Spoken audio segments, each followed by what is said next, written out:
જો તમને બી કેમ છું, મિનિમમ વેતન ધારો જે લઘુત્તમ વેતન ધારો છે ને પહેલા દિવસે હવે મહિનો થાય એનો બી લાગુ પડે, પણ જે લોકોએ 32 વર્ષ કર્યા તેનું તો ઇન્ક્રીમેન્ટ તો આપો. આટલું બધું શોષણ તમારે કરવાનું છે ભાઈ? હે 31 દિવસ તમે કામ કરાવો, એનો ઓવરટાઈમનો પગાર નહીં આપો.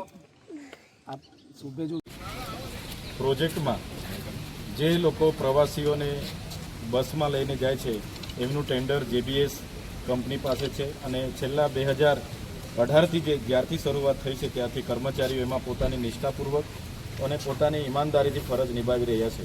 પણ JBS કંપની દ્વારા જે શરૂઆતથી લઈને હમણાં સુધી સપ્ટેમ્બર માસ સુધી જે પગાર ધોરણ આપવામાં આવ્યા તે પગાર ધોરણમાં અચાનક ઘટાડો કરીને ખૂબ જ લગભગ 40% જેટલો પગાર કાપ કરીને એમને જે પગાર ધોરણ આપવામાં આવે છે ત્યારે કર્મચારીઓ એ પગારની સામે ધરણા પર બેઠા છે અને આજનો દિવસ એમનો 5મો દિવસ છે.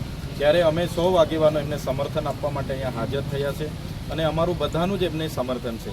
અમે એમના વતી કંપનીના જે તરતા હરતા છે ગુજરાતના એ લેબર કમિશનરના પ્રતિનિધિ અને અહીંના અધિક કલેક્ટરશ્રી અને CO જે વહીવટદાર છે એમને મળ્યા છે અને અમે કીધું છે કે આમનો યોગ્ય નિરાકરણ આવે. કંપની જે પ્રકારે પહેલાં સેલરી આપતી હતી એ જ પ્રકારે સેલરી આપીને અમને ફરી રોજગાર કામમાં લઈ લેવામાં આવે એવી અમારી માગણી છે. જો આમ નહીં થશે અમે બધા જ આગેવાનો આવતીકાલે 10 વાગે પાછા અહીંયા ઉપસ્થિત થવાના છે અને જો યોગ્ય નિરાકરણ અમને નહીં મળશે તો અમે બધા 100 સાથે મળીને અહીંયા અનિશ્ચિત ધરણા પર બેસવાના છે.